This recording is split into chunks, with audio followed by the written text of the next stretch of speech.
اللهم بعدد قطرات مطرك عافي كل مريض وشافي كل مريض وفرج هم كل مهموم وأرحم كل ميت يا رب العالمين. يا الله فرج هذه الغمة عن هاي الأمة يا رب، بعد عنا هذا الوباء يا رب العالمين. يا الله اللهم صل وسلم وبارك على نبينا محمد وعلى آله وصحبه وسلم تسليما كبيرا. طبعا اليوم أول ما قعدت طبعا نسيت أقول هلو متابعيني، شلونكم؟ يا رب تكونون بألف ألف خير وصحة وسلامة.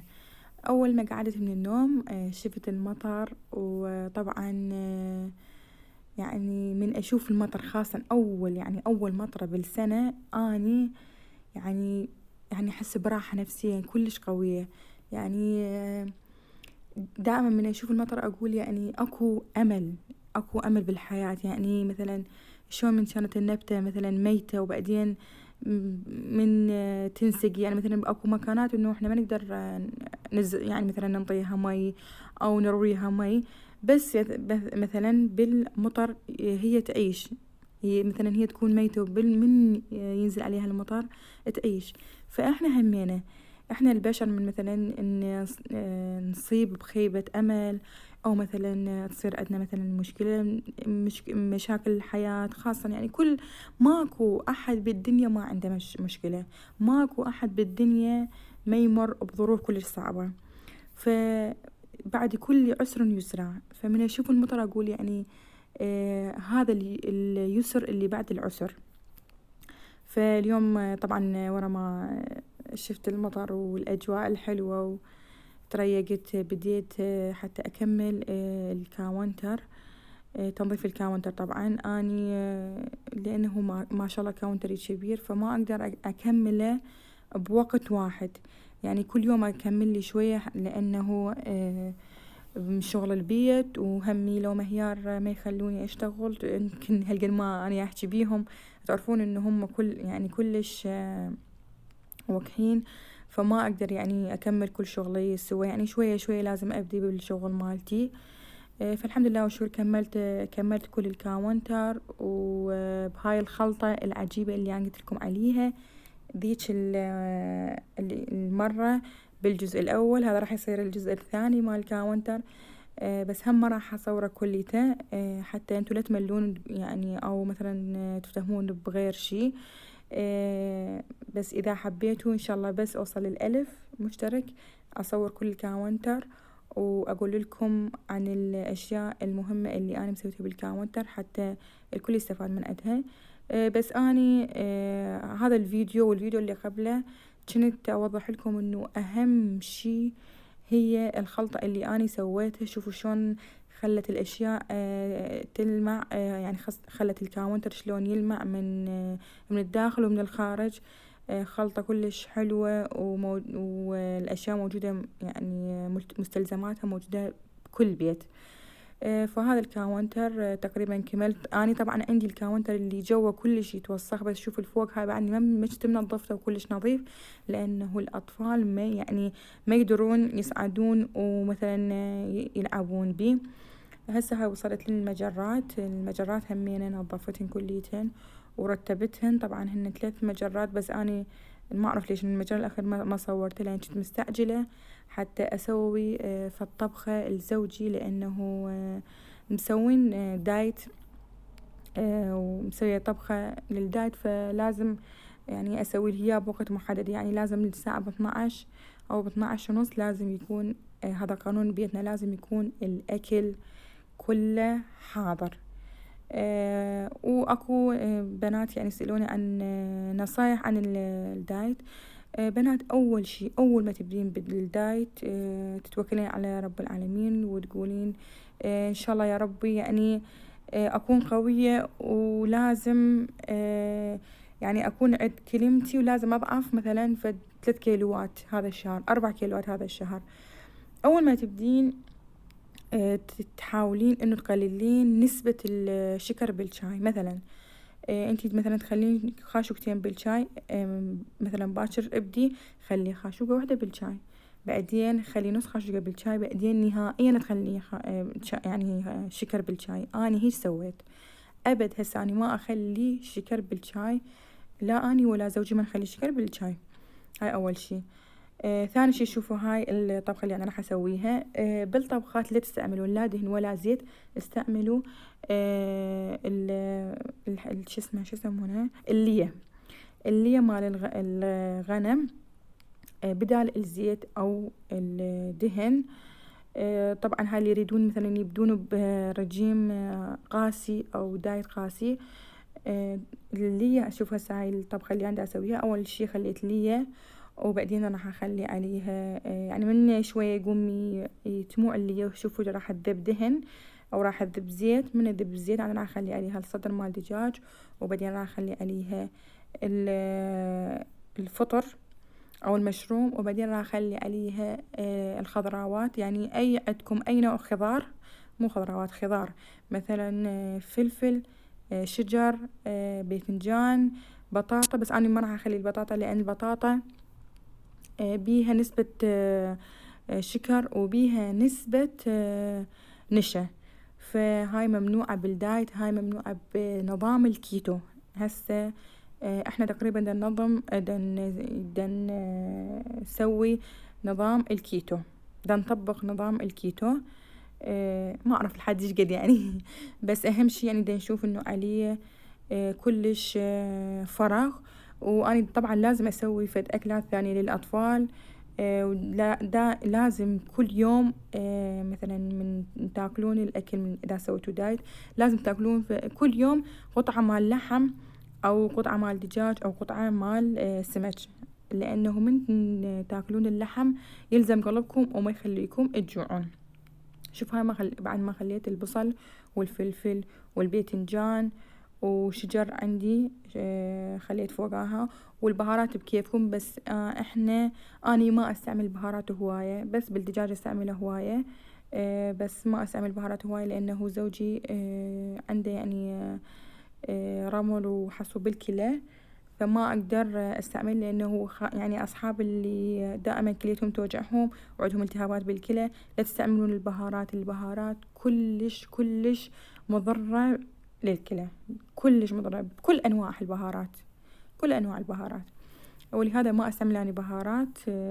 بس انتوا تقدرون تستعملون أي نوع بهارات. فنرجع لنظام الكيتو أو نظام الدايت. أنا اللي بديت بيه مثلا أبد ما آكل الخبز، أبد ما آكل الخبز ولا التمن. مثلا شو راح تعودين نفسك الصبح؟ عندك جيمر، عندك قشطة، عندك مربى، عندك أي شي تقدرين تاكلينه هيشي بدون خبز، أو قطعة كلش صغيرة. طبعا هاي ورا ما كملت كل شغل البيت وتغدينا، قلت خلي شوية نفتر بسوق القلعة أو سوق يعني أربيل الشيخ الله اسمه، بس يعني فرة سريعة. إن شاء الله بالأيام الجاية راح أصور لكم إياه كليته من الداخل ومن الخارج، وراح أصور لكم إن شاء الله القلعة أصعد فوق وأصور لكم إياها كليته. بس هذا شوية تغيير للروتين، ولأنه شوية تعبت بشغل البيت فقلت خلي شوية نفتر بالسوق وبعدين نرجع. أوفوا الخبز، أي شي تاكلونه بدون خبز أو قطعة كلش صغيرة هاي للصبح. للغدا مثلا انتم مسوين عندكم تمن ومرقة، أكلوا أول ما تبدون أكلوا بالمرقة، يعني ظلوا أكلوا مرقة يعني لحد ما تخلصوا لكم فد كاسة مال مرقة. بعدين ارجعوا على التمن. من انتوا راح ترجعون على التمن؟ انتوا راح من وحدكم تاكلون كلش قليل، راح من وحدكم تاكلون كلش قليل. أنصحكم إنه تتبعون هذا الشي. مثلا ما عندكم مرقة وتمن، عندكم مثلا اليوم بوتيتا مسلوقة، دائما مثلا بوتيتا مسلوقة ويا أنا عدس أسويها، بوتيتا مسلوقة وعدس. يعني مثلا شوربة عدس. عندكم بوتيتا، دائما خلوا البوتيتا لو بورق خس، مثل ما أني قلت لكم بالفيديوهات الفاتت، تخلوها بورق خس وتلفونه كأنه تاكلون لفة. أو عندك لوبيا، عندك مثلا كباب عروق، تقدرون تخلونه بالخس. أو الفلفلاية توخرون من جو مالتها هذا البذور وتخلونها بنص الفلفلاية وتاكلونها، أو تقدرون هيك تاكلونها. بس أهم شي لازم يكون كل يومية قطعة مال صدر مال دجاج، أو مثلا قطعة مال دجاج مشوية بالفرن، أو مثلا سمك مشوي بالفرن.